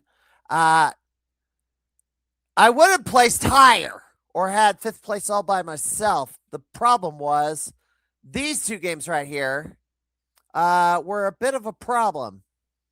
I should have scored a lot more on Crazy Kong, but bad luck.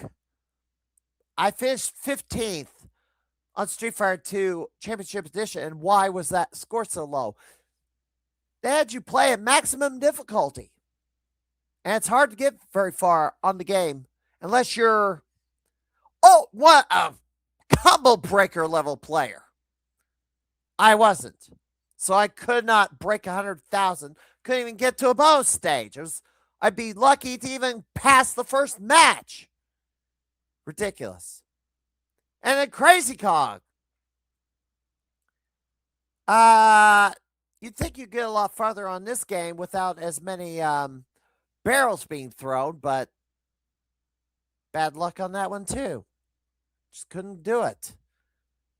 So I got 90s on most of the other games here, except for Outrun. I got 89th, but Beezer and Airbuster were the two high points in my run to finish in a tie for fifth place. Fourth place, yeah, there was a big gap there. Matthew Nasia, who is part of the Blade Wars tournament scene, took third. Congratulations to him. And Donald Hayes was the winner overall in first place, getting some hundreds on a few of these. Yeah, 1, 2, 3, 4. First place on the Outfoxies, Crazy Kong, Ms. Pac Turbo. Yeah, that was the other 99 I got. Oh no, I got nice. Yeah, I got second place on Ms. Pac Turbo and Beezer. So those were my high points. Oh no, I got. Yeah, that's correct. Anyway, congratulations to Del Hayes. The pinball tournament at Dumb Records. They held a tournament on hard body with the customized backlash, and Angel just walked on my keyboard. And you are gonna have to go somewhere else, little girl. Like over there. Sit there. Sheesh. Hard body. featuring Pepperoni, the record store mascot. They did a special back glass for the kitty. Terry Goforth was the winner of that pinball tournament last weekend. T20 tournament will happen now that Force the Wires is out. And Lord BBH is not interested in participating, not even if we did a GoFundMe. And he certainly is not interested in doing a GoFundMe to raise funds to finance a trip back out to the Chicago area this August. And no, T20 is not going to be held on a Monday, Tuesday, Wednesday. It's not going to happen. Force the Wires is coming on August the 10th. He will be there in the Chicago area for 5 days. He'll be shooting a new documentary. He'll be going for the Turtles in Time score and Knuckle Bash and maybe something else. Purirula, supposedly, but he hasn't mentioned that game. So Doc Mack has something else in mind for this if we don't do T20. My eyes certainly doesn't know what to do in place of T20. So, and we got to do our weekly Beezer post. But Chris Walker, I doubt you are the world champion on Beezer anymore. That title now belongs, I think, to Donald Hayes with that 600,000 score. Insanity. I might try again later on that. New house size and world records. I was at the Galvin Ghost arcade last weekend to hang out with Tracy Glee before she had to go home. And content will be appearing on her YouTube channel as she recorded a 2-hour run by Claudio Capello on Crazy Taxi for a new house high. It's not the world record, but it took 2 hours to rack up $83,000 on that impressive run by Claudio. Sean Mackey has been making waves at Galvin Ghost of late, certainly on the shooting game scene. The shmups, which were previously dominated by Jamie Tibbetts, Fred DeHart, and Matt Walters. Takes the house high on Gwanji, $12 million on that. Rayforce, $1.5 million. Taking that from Brandon Travis. Double Wings. I tried for that score, but Sean got on the game and he upped it to over 500,000 points. This thing's come untied again. Monster Lair, Wonderboy 3 at 241. Raised that score some more today. My time up there, I managed to get SWAT police back. Nearly won CCing it. I was on the final boss, but ran out of lives as the final boss has quite the powerful weapon to kill you with. Jeff Lucas, no relation, takes Shadow Force at 366K and Silent Dragon for Pete Hahn at 2.3 million points on that beat 'em up.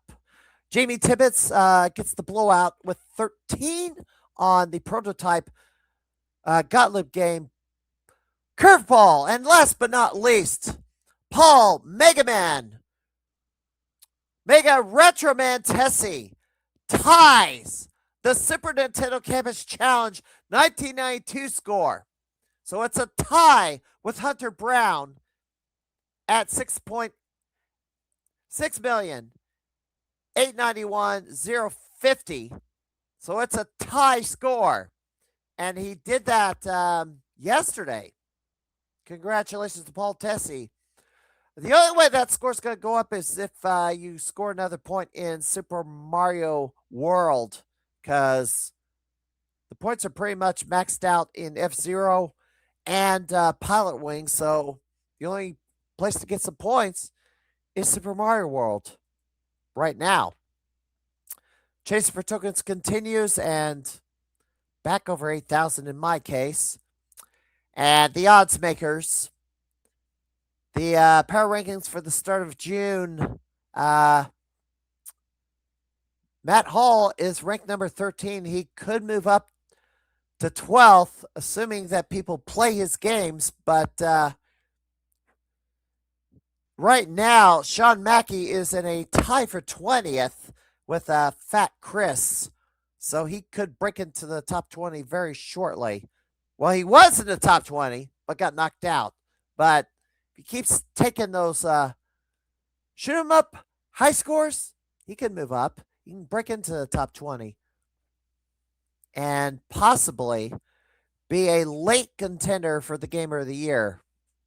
But as of right now, Andrew Owasco and Claudio Capello continue uh, taking down those challenge cards and kind of an even race. Mossy's, I lowered his chance of winning down because baseball season has started and he has not been at the arcade as much. And I told him he's got to floor it. He's close. This is the he barely lost out to Jamie Tibbetts in I think 2017 or 2018. He was close, according to him, he was close in 2020 when COVID ruined everything, and then Pete Hahn took the title. So this is as close as he's been since 2020. Again, Mossy's has got to floor it if he wants to be Gamer of the Year. Claudio, and a lot of people are picking Claudio Capello, who is from my neck of the woods, and he is a good choice. He's on his 9th level card. He's still completing other people's challenge cards. So it's gonna be a photo finish. I'm telling you, it's gonna be a photo finish. Whoever gets the last word might get Gamer of the Year. That's a given. So, Andrew Mossy's Claudio. Lord BBH Matt Hall has done all he's going to do for Labor Day weekend. Memorial Day weekend. He's done all he's going to do for this season. Unless by some miracle or somehow he gets the money together to come back. But I doubt it. Jamie Tibbetts, outside shot. Pete Hahn, outside shot. All others combined, 25% chance. There is a possibility nobody gets it, but I doubt that will happen. So, how do they finish the season? And T20 is still the wild card right now. If we have T20 and somebody beats Thirst, they're probably going to get Game of the Year. Automatic.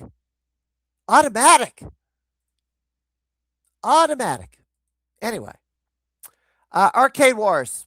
Got some recruited Sean Mackey and Tracy Gleave. I coached Tracy on getting through the first level so we could get a 6-digit score in. Finished third overall at the Galvin Ghost Arcade. The winner this time was the Garcade. And I was playing Airbuster in MGL 67, so I had 2 reasons to play this game. And I got my high at Galvin Ghost with that 410 score. As I mentioned earlier, Illinois GameCon this Saturday at the Bloomington, Illinois, at the Interstate Center. Also, Chorus Con in Columbus, Ohio is also going on that weekend. Missouri GameCon, July 25th in Manchester, Missouri at the Greensfelder Recreation Complex. I will be there for that. Vendor tables are sold out. Hopefully they're still giving me a vendor table for that event. And maybe I'm going to do a live podcast from there. Who knows? I'm going to be bringing my barcades regardless. Gamers Wanted, of course. Working gaming, touring competitor, create content, have no array. You gaming fanatic, let's talk. Shoot me a message on Facebook /Crimeycade. So who is my guest next week? My guest next week will be Ben Bizzle, who will be at Missouri GameCon. He has the Filthy Games Room shop. I think he's going to be there. I think he's going to be there in Bloomington as well, but we'll see. I haven't looked at the vendor list for Illinois GameCon yet, but I believe he will be there at Missouri GameCon. But June 11th, next week at 8 p.m. Central Time. He will be here, and I believe that will do it for this edition of the Crimeycade podcast. I am taking a break from streaming games since the tournament is not going on. I may have to do my challenge card relatively soon, or at least try the games on my challenge card that I have left. I got to get Thunderjaws again, Dead Connection. That's another one. Jeez, I got a couple, and I forgot what they were. But anyway, gonna be rating the channel. And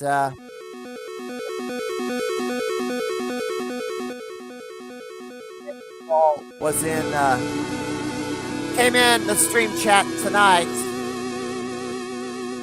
Hater Shack, Check Cogs, Living 80s came in late. Lord Sporticus, Fitness Man, Hey Chris, thank you for hanging with me. We're gonna raid somebody. Who am I gonna raid? I'm gonna raid somebody different this time. I already gave him a raid earlier. Oh! What am I gonna do?